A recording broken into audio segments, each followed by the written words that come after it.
राज्यसभा के सदस्य बनने के लिए न्यूनतम उम्र कितना होना चाहिए। ये तो एक सवाल हो गया, और यहाँ से इसके पीछे कम से कम ये मान के चलिए 10 से 12 सवाल इसके पीछे है, इसी से रिलेट करते हुए, जो कि वो सभी सवाल आपके एग्ज़ाम पॉइंट ऑफ व्यू से महत्वपूर्ण हो सकते हैं। यहाँ पर जो सवाल पूछा गया है कि राज्यसभा सदस्य बनने के लिए न्यूनतम उम्र होना चाहिए, यानी राज्यसभा का कोई सदस्य अगर बनना चाहता है तो उसके लिए न्यूनतम उम्र कितना होना चाहिए ताकि वो राज्यसभा का सदस्य बन जाए, ये सवाल पूछा गया है। ठीक है, तो इसके पहले इस प्रश्न का भी आंसर देखेंगे और इससे रिलेट जितना भी प्रश्न करेगा उन सभी को भी यहाँ पर एक्सप्लेन के माध्यम से समझेंगे। उसके पहले ये समझ लीजिए पहले संसद के बारे में थोड़ा सा, उसके बाद यहाँ पर इस प्रश्न पर आएंगे।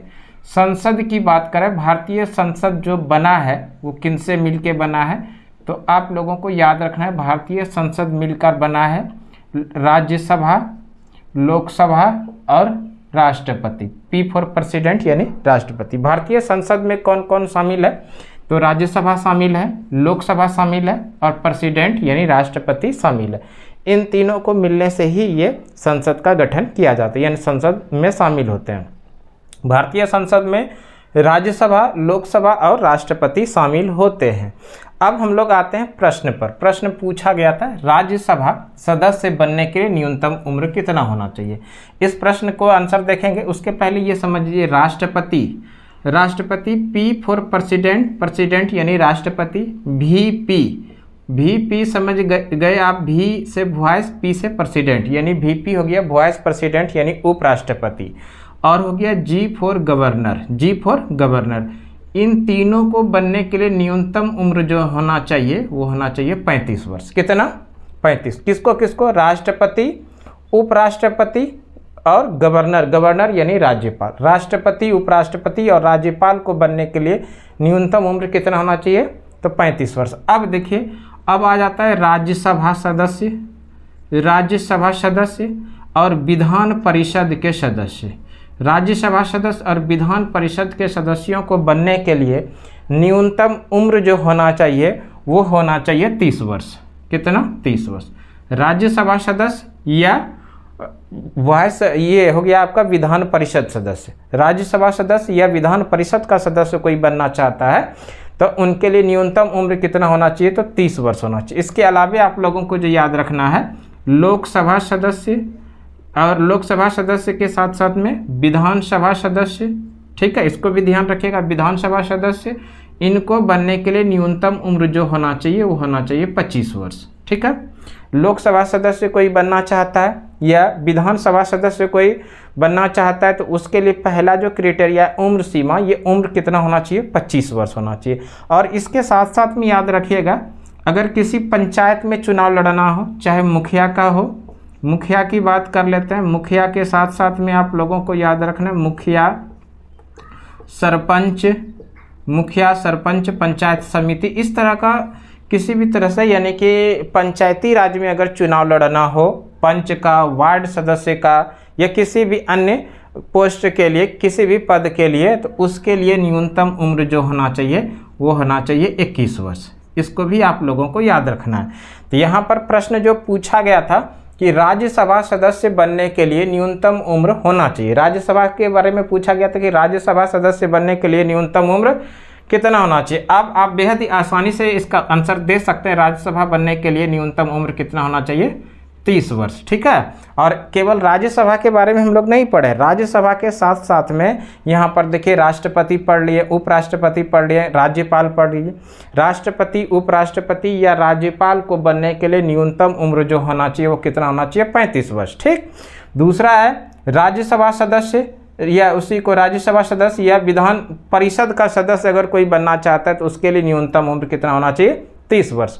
और क्या, लोकसभा सदस्य और विधानसभा का कोई सदस्य बनना चाहता है तो उसके लिए न्यूनतम उम्र कितना होना चाहिए, 25 वर्ष। और कोई चुनाव लड़ना चाहता है पंचायती राज के अंदर, यानी ग्राम पंचायत में, जिसमें कि आ जाएगा आप लोगों का मुखिया, मुखिया के साथ साथ में आपका आ सकता है पंचायत समिति, सरपंच, वार्ड सदस्य या पंच, इसका अगर चुनाव लड़ना है तो उसके लिए न्यूनतम उम्र कितना होना चाहिए, 21 वर्ष। अब एक और सवाल यहाँ पर आएगा कि वोट के लिए न्यूनतम उम्र कितना होना चाहिए। वोट के लिए न्यूनतम उम्र होना चाहिए 21 वर्ष। और जहां पर आपका मतदाता सूची में नाम है उसके नज़दीक जो आपका मतदान केंद्र है उस मतदान केंद्र पर जाकर आप अपना मत को दे सकते हैं, मतदान कर सकते हैं। उसके लिए मतदान के लिए यानी वोट के लिए न्यूनतम उम्र कितना होना चाहिए? 18 वर्ष। इसको भी आप लोगों को याद रखना। अब हम लोग थोड़े आ जाते हैं राज्यसभा पर। अगर राज्यसभा की बात करें, ये RS मतलब समझ जाइएगा, ये राज्यसभा। ये राज्यसभा के बारे में पहला चीज़ याद रखिएगा, ये संसद का उच्च सदन होता है। संसद का उच्च सदन, संसद का उच्च सदन बोलिए या इसी को बोलिए ऊपरी सदन। संसद का उच्च सदन या ऊपरी सदन होता है राज्यसभा। ये पहला प्रश्न बनेगा। राज्यसभा के जो सभापति होते हैं, राज्यसभा के सभापति कौन होते हैं? तो राज्यसभा के जो सभापति होते हैं वो उपराष्ट्रपति जो होंगे वो राज्यसभा के सभापति होंगे। ठीक है, राज्यसभा के सभापति कौन होते हैं? उपराष्ट्रपति राज्यसभा के सभापति होते हैं। राष्ट्रपति ये राज्यसभा का अधिकतम सीटों की संख्या कितना हो सकता है? अधिकतम सीटों की संख्या की बात करें, अधिकतम सीटों की संख्या 250 हो सकता है। और वर्तमान की बात करें तो राज्यसभा के वर्तमान में कितने सदस्य यानी कितने सीट हैं? ये है 245। इसको याद रखिएगा। राज्यसभा संसद का उच्च सदन या ऊपरी सदन होता है। राज्यसभा के सभापति कौन होते हैं? उपराष्ट्रपति होते हैं। और राज्यसभा के अधिकतम सीटों की संख्या 250 हो सकती है। वर्तमान में कितना है? तो 245 है। राज्यसभा जो है ये एक अस्थाई सदन है। ये क्या है? एक अस्थाई सदन है। ये कभी भी भंग नहीं होता है। राज्यसभा अस्थाई सदन है, ये कभी भी भंग नहीं होता है। लेकिन इनके जो सदस्य होते हैं, इनके सदस्यों का कार्यकाल होता है 6 वर्ष। इसको याद रखिएगा। एक अस्थाई सदन है लेकिन सदस्य जो होते हैं इनके सदस्यों का कार्यकाल होता है, सदस्यों का कार्यकाल, ये याद रखिएगा। सदस्यों का कार्यकाल होता है 6 वर्षों का। सदस्यों का कार्यकाल कितने वर्षों का आता है? 6 वर्षों का। एक प्रश्न और याद रखिएगा, इस राज्यसभा में राष्ट्रपति के द्वारा 12 सदस्यों को मनोनीत किया जाता है। राज्यसभा में राष्ट्रपति द्वारा कितने सदस्यों को मनोनीत किया जाता है? राष्ट्रपति द्वारा 12 सदस्यों को मनोनीत किया जाता है। 12 सदस्यों को मनोनीत किया जाता है। इसको भी आप लोग याद रखिएगा, यहाँ से भी प्रश्न निश्चित देखने के लिए मिलता है। राष्ट्रपति द्वारा 12 सदस्यों को मनोनीत किया जाता है, इसको याद रखिएगा। और एक प्रश्न आएगा, राज्यसभा जो है एक अस्थाई सदन है, ये कभी भी भंग नहीं होता। एक सवाल आएगा कि राज्यसभा का जो पहला गठन हुआ था ये 1952 में और उसके बाद से ये निरंतर आगे बढ़ते चले जा रहा है। और इसमें क्या होता है, 1/3 सदस्य जो है प्रत्येक 2 वर्ष पर रिटायर होते हैं। 2 वर्ष के अंतराल पर क्या होते हैं? रिटायर होते हैं। और उतने ही सदस्य इसमें शामिल हो जाते हैं। कितने वर्ष पर? प्रत्येक 2 वर्ष पर। ये सारा सवाल किससे संबंधित था? तो राज्यसभा से संबंधित था। पहला प्रश्न आएगा कि राज्यसभा का सदस्य बनने के लिए न्यूनतम उम्र कितना होना चाहिए? तो राज्यसभा का सदस्य बनने के लिए न्यूनतम उम्र होना चाहिए 30 वर्ष। इसी में अगर प्रश्न बनेगा, भारत का जो संसद बनता है इसमें कौन कौन शामिल होता है? भारतीय संसद में लोकसभा, राज्यसभा, लोकसभा और राष्ट्रपति शामिल होते हैं। ठीक है, अब इसी में प्रश्न बनेगा, ये जो राज्यसभा है, राज्यसभा संसद का कौन सा सदन है? संसद का उच्च सदन है या इसी को बोलेंगे ऊपरी सदन? संसद का उच्च सदन या ऊपरी सदन कौन होता है? तो ये होता है राज्यसभा। राज्यसभा के सभापति कौन होते हैं? तो राज्यसभा के जो सभापति होते हैं वो उपराष्ट्रपति, देश के जो उपराष्ट्रपति होंगे वही राज्यसभा के सभापति होंगे। ठीक है, इसके अधिकतम सीटों की संख्या यानी राज्यसभा के अधिकतम सीटों की संख्या कितना हो सकता है? 250। वर्तमान की बात करें तो वर्तमान में राज्यसभा के कितने सीट हैं? तो 245। इसको याद रखिएगा। और है राज्यसभा एक अस्थाई सदन, ये कभी भी भंग नहीं होता है। इनके सदस्यों की कार्यकाल की बात किया जाए कि राज्यसभा के सदस्यों का कार्यकाल कितने वर्षों का है, तो हम लोग आंसर करेंगे राज्यसभा के सदस्यों का कार्यकाल होता है 6 वर्षों का। ठीक है, और इसमें क्या होता है? राष्ट्रपति द्वारा 12 सदस्यों को मनोनीत किया जाता है। एक प्रश्न और याद रखिएगा, सरला, ये शॉर्ट ट्रिक है सरला। इसमें क्या क्या है देखिए, अभी हम बात करेंगे। 100 से हो जाएगा संसद, ये 100 से क्या हो गया?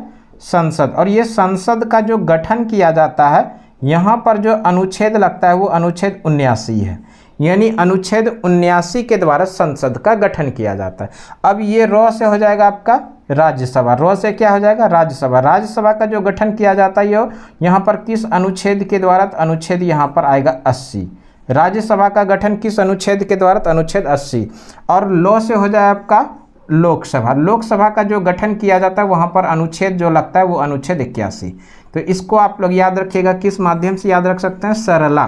क्या याद रखेंगे? सरला। 100 से हो जाएगा संसद। संसद का जो गठन होता है वो अनुच्छेद 79 के द्वारा। रो से हो जाएगा राज्यसभा का जो गठन होता है वो अनुच्छेद 80 के द्वारा। और लो से हो जाएगा आपका लोकसभा। लोकसभा का जो गठन होता है वो अनुच्छेद 81 के द्वारा। ये सारा सवाल एक ही पॉइंट पर था, एक से ही रिलेट कर रहा था, एक ही प्रश्न के पीछे वो सारा सवाल था। यहाँ से अगर इतना आप लोग पढ़ के गए तो निश्चित रूप से आप लोगों के एग्ज़ाम के अंदर, अभी इस छोटी सी वीडियो के अंदर में 10 मिनट के क्लास में निश्चित रूप से 2 से 3 नंबर का प्रश्न देखने के लिए मिल गया। एकदम 100% 2 से 3 प्रश्न आएगा ही आएगा, नहीं आने का कोई सवाल ही नहीं। 2 बार देख लीजिएगा, 3 बार देख लीजिएगा, 2 नंबर 3 नंबर आपका पक्की हो गया। बेहद ही महत्वपूर्ण प्रश्न, उसी प्रश्न को डिस्कस किए जो आपके एग्जाम में लगातार पूछा जाता है। अगर मान लीजिए 2025 में नहीं पूछा गया तो 26 में पूछा जाएगा, 26 में नहीं पूछा गया तो 27 में पूछा जाना तय है। कोई ना कोई सवाल आप लोगों को इसके अंदर एग्जाम से कम 2 से 3 सवाल देखने के लिए मिल सकता है, मिलेगा ही, नहीं मिलने का कोई जोड़ ही नहीं है। ठीक है, इस तरह का क्लास आप लोगों को रेगुलर सुमन क्लासेस यूट्यूब चैनल पर बराबर लेकर आएंगे, जिससे कि तैयारी आपकी और भी बेहतर हो जाए और आप अपना ज़्यादा से ज़्यादा नंबर लाने में अपना एफर्ट लगाएंगे हमारे साथ मिलकर। तो इस वीडियो में छोटी सी जानकारी में भी आपके लिए उपयोगी जानकारी हो सकता है। Thank you so much.